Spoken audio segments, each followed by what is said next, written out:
Hello everyone and welcome back for my YouTube channel.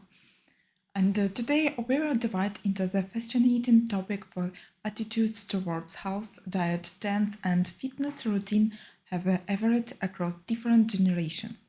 And more importantly, how towards approach might shape our health in the future. Let's start with the baby boomers generation, grandparents' era. Back in their years, there wasn't as much information available about their health lifestyles. They did a lot of physical works, ate simple food, and didn't pay much attention for calories or organic products. But the key factor for the national health laws foods and simplify in the diets. Next, we have Generation X and millennials. In the 18 and 19, there was the fitness boom and the rise of popular diet. People started going to gyms more actively, and diets like athletics and low-fat pains become all the rage. Many of those diets was faded over the time, but the fitness culture has stayed with us to this day. The modern generation, they approaches health very different. They focus on the personalized methods like intuitive eating, prioritizing mental health, balancing work and studies with rest, as well as yoga and meditation. They cover value of mindfulness and sustainability.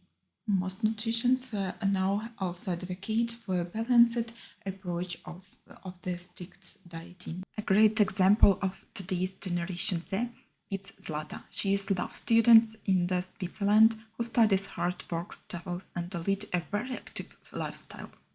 I asked her about the view of health and a healthy way of living. Hello, Zlata. Nice to meet you. And how are you? Very good. Nice to meet you too. I have some question for you. hmm Okay. So, how do you feel about the trend of healthy eating, and what does healthy eating mean to you? I feel highly positive about healthy eating. And as to define healthy eating for me, it's like, first of all, eating 3 times per day. And it's a whole meal. It's like not some pack of chips and fish, I don't know.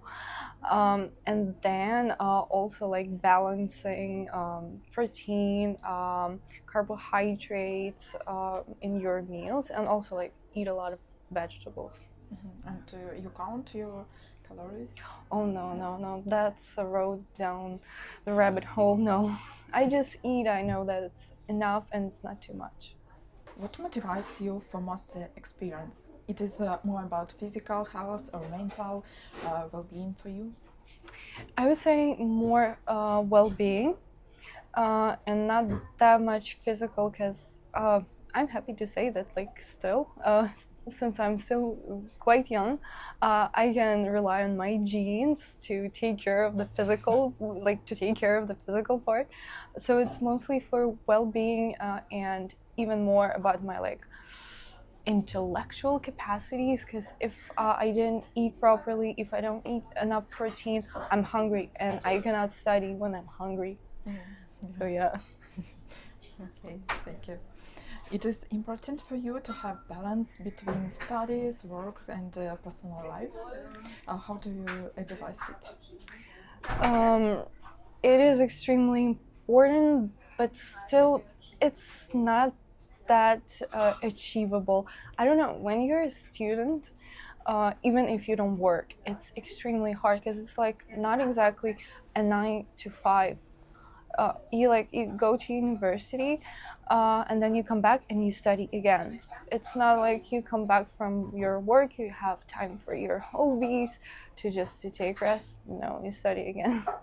So I would say it is important for me, but I'm not exactly quite there yet. I know you're very busy and you have a lot to study and you're working, you have a lot of events for your future work and it's not easy, sure. No, it's not easy at all. I don't know, like, I applaud people who manage it. I cannot, for now, I cannot. Do you practice meditation or mental health technique? Which method help you in this so busy time? Um, I'm trying to meditate, but I cannot say that I'm really consistent with it. It's just I'm too anxious. I'm sitting there. I'm not doing anything. I'm not being productive. Yeah, it's quite hard. What helps me is journaling. So I'm doing something, and also I'm unloading my thoughts, everything I have to do, everything I feel, and so this really helps. Also, like physical activity, yoga, Pilates, even like going for a hot girl walk, listening to some podcasts. Yeah. How do you feel about fast food? Do you look for alternative when you want to quick eating? Yes.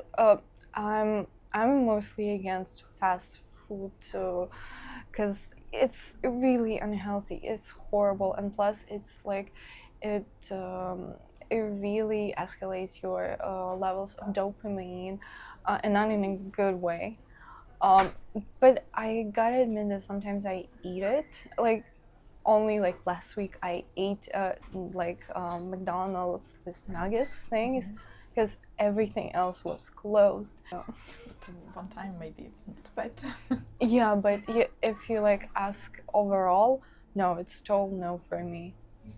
Yeah. So you're careful with fast food. Yes, extremely careful. And you get addicted quite fast. Like you ate once, twice, and third time's a charm, and you're bam, you want it all the time. Have a daily routine that help you to mental energy and to stay productive? Because Yes. you're very productive. Thank you, darling. Yes, I have one. So every morning I eat scrambled eggs. Like every morning, it's like you can take a clock, take a calendar. It's gonna be like the same thing every day. I take 3 eggs. I don't know, like around 300 milliliters of milk. Like start your day with protein. It's good to start. Yeah.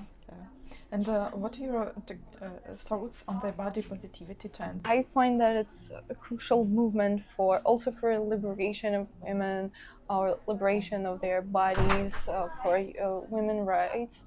My only concern is just that sometimes like the this movement, it goes in another direction, and that's actually discrimination of people who are skinny, or tolerating something that it's not mm, like just some extra weight, but when it's actually a case of obesity and it's like detrimental to health. And yeah, like if you weight if you weigh to 100 pounds, it's like pounds or kilograms, it's not okay, it's a health issue. Yes, it's not healthy. Yeah, and probably there is like a bit obesity of internal organs in that case. So there should be a fine line between being healthy but not looking like just bone bag, but also not to go into different direction, like discriminating people who are naturally skinny, or tolerating something that is actually a health issue. Yeah, I agree with you. And what is your approach to sleep, and how do you ensure quality rest? It's a hard question for you. That's a horrible question if you want me to answer it honestly, because sleep is one thing I cannot figure out, like for the life of it. I mean, if I try to go to bed earlier, I'm just gonna wake up earlier, and so I cannot really like have 8 hours of proper sleep. And the last question, which fitness or nutrition trends on TikTok or Instagram do you find useful? I don't know. I'm not exactly big on following someone. On YouTube, I have only like one girl, Tam Kaur. She talks about like self-development, also relationship, how to grow your self-esteem, confidence, and stuff like this. But on Instagram, not really. It's mostly my friends, so I follow them. Okay. Thank you for your answers. It was very interesting. Thank Yeah, you. thank you for this interview. Today, a healthy lifestyle has become a trend. It's not just about looks, but also about physical and mental well being. Social media plays a huge role with people sharing recipe, fitness programs, and food diaries. Current popular trends include veganism, the keto diets, and the detox program. Each generation has its own approach to health living, which has echoed signification over the time. But which approach resonated with you? Let us know in the comments what generation you belong to and what do you do to the mental your health. Don't forget to like this video and subscribe to the channel because there is so much more exciting content coming your way.